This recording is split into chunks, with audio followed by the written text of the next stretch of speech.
Late हो जाएगा। नहाना भी है, खाना भी खाना है। बैग पैक करा भी है कि नहीं? हाँ मम्मी, बस अभी उठता हूँ। ठीक है, मत उठ। तेरे पापा से ही तेरी शिकायत करनी पड़ेगी। उठ गया उठ गया, पापा के पास मत जाओ।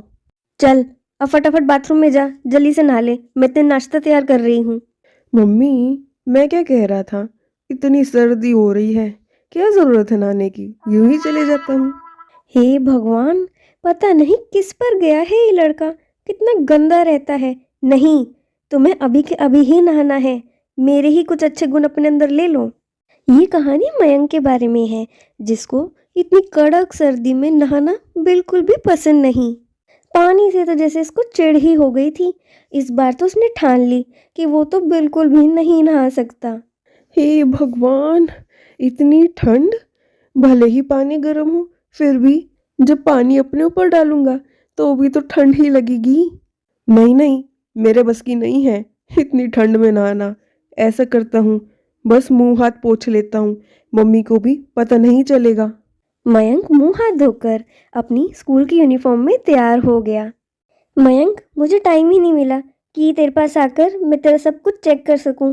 तूने अच्छे से बैकपैक तो कर लिया था ना? हाँ माँ, क्यों चिंता कर रही हो, मैंने सब कुछ पैक कर लिया है। और नहा भी लिया था ना? या यूं ही उठकर आ गया? क्या मम्मी, ऐसे ही मेरे पीछे पड़े रहते हो? क्यों नहीं नहाऊंगा, नहा चुका हूँ। अब मैं बड़ा हो गया हूँ, आप मुझसे ऐसी बातें मत पूछा करो। चलो, अब मैं लेट हो रहा हूँ, मैं स्कूल के लिए जा रहा हूँ। ऐसे ही मयंक बिना नहाए धोए स्कूल के लिए निकल गया। ये मयंक का पहला दिन नहीं था जिस दिन वो आलस कर रहा था नहाने के लिए। ये आज उसका तीसरा दिन था। मयंक सोचता कि नहाने से कुछ नहीं होता, उसके सारे दिन यूं ही आराम से कट जाएंगे। ऐसे ही 4 दिन और बीत गए।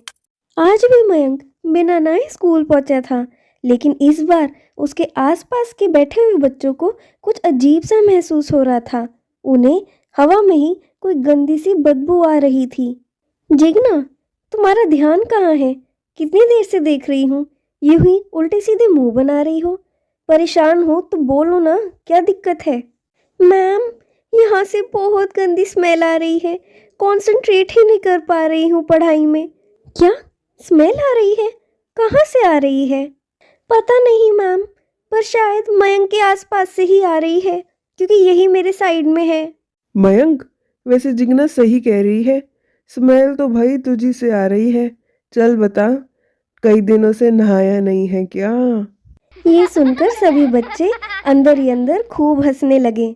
उनकी क्लास टीचर को भी बहुत हिचकिचाहट हुई कि भला वो अब इस बारे में क्या ही बोले। जिगना, तुम अपनी सीट चेंज कर लो। क्लास को और डिस्टर्ब कोई नहीं करेगा। सभी बच्चे वापस पढ़ाई में लग गए। मयंक को बहुत शर्म आ रही थी। आज तक कभी भी उसकी क्लास में इतनी बेइज्जती नहीं हुई थी।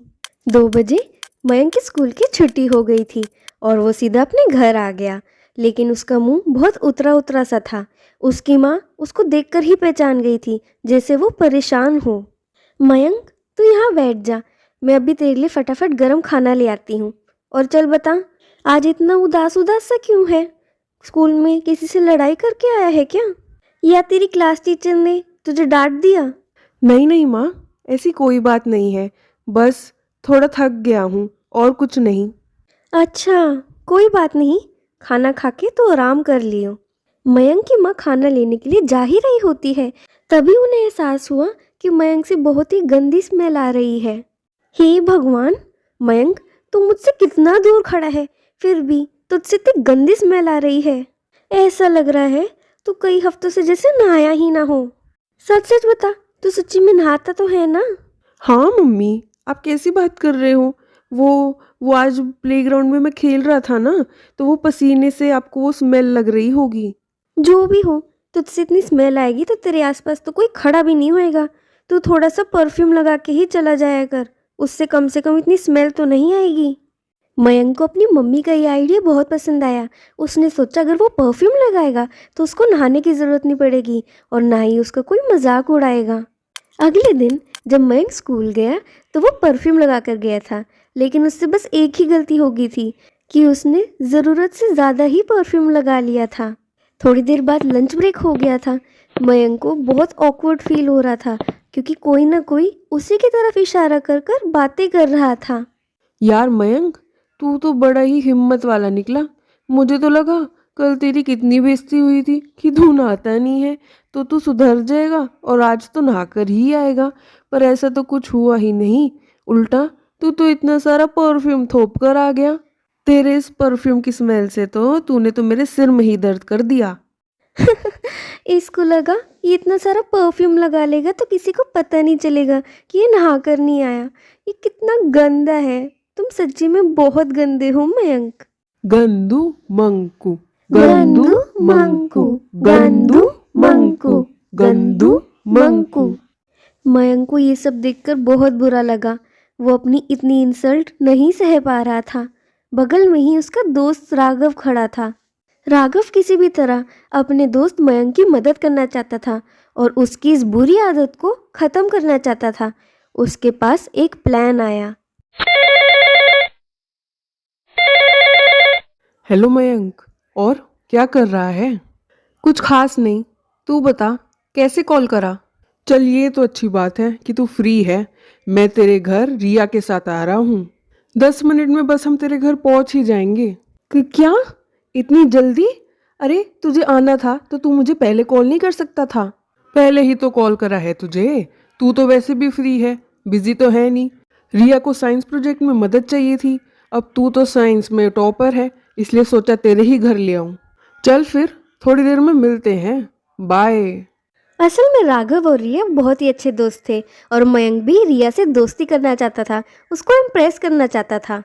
अब जब रिया उसी के घर आ रही है तो वो हर हालत में उसको इम्प्रेस करना चाहता है। ये राघव भी ना मेरे को पहले नहीं बता सकता था कि रिया को साथ ला रहा है, तो मैं सारी अच्छी अच्छी चीज़ें रखता। अरे अरे पर नहीं, मैं रिया के सामने भला ऐसे कैसे जाऊंगा? मेरी बॉडी से तो बहुत बदबू आ रही है। नहीं, इस बार मैं अपनी बेइज्जती बिल्कुल भी नहीं होने दूंगा। बहुत बेइज्जती हो गई है मेरी। मेरे को रिया को किसी भी हालत में अपना फ्रेंड बनाना है। मैं नहा ही लूंगा। मयंक बिना वक्त जाया करे नहाने चला गया, लेकिन इस बार उसको कोई ठंड नहीं लगी। उल्टा उसको नहाने के बाद बहुत रिफ्रेश फील हुआ। तुम दोनों बच्चे यहाँ आराम से बैठो, मयंक बस थोड़ी ही देर में तुमसे मिलने के लिए आ जाएगा। कोई बात नहीं आंटी, हम दोनों यहीं पर उसका इंतजार करते हैं। तब तक तुम दोनों कॉफ़ी और ये बिस्किट ले लो।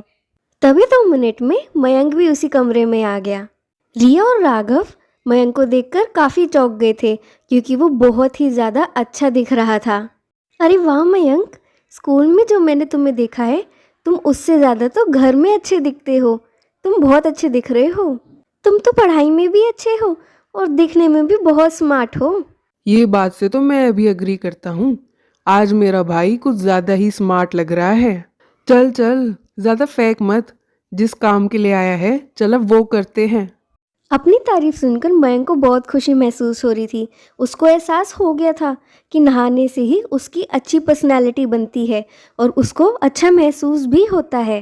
तीनों दोस्त एक साथ मिलकर अपना साइंस का प्रोजेक्ट कंप्लीट करने में लग गए और उन्होंने बीच बीच में खूब हंसी मजाक भी करा। अपने सच्चे दोस्त राघव की मदद से मयंक ने आखिरकार अपनी इस बुरी आदत को छोड़ दिया।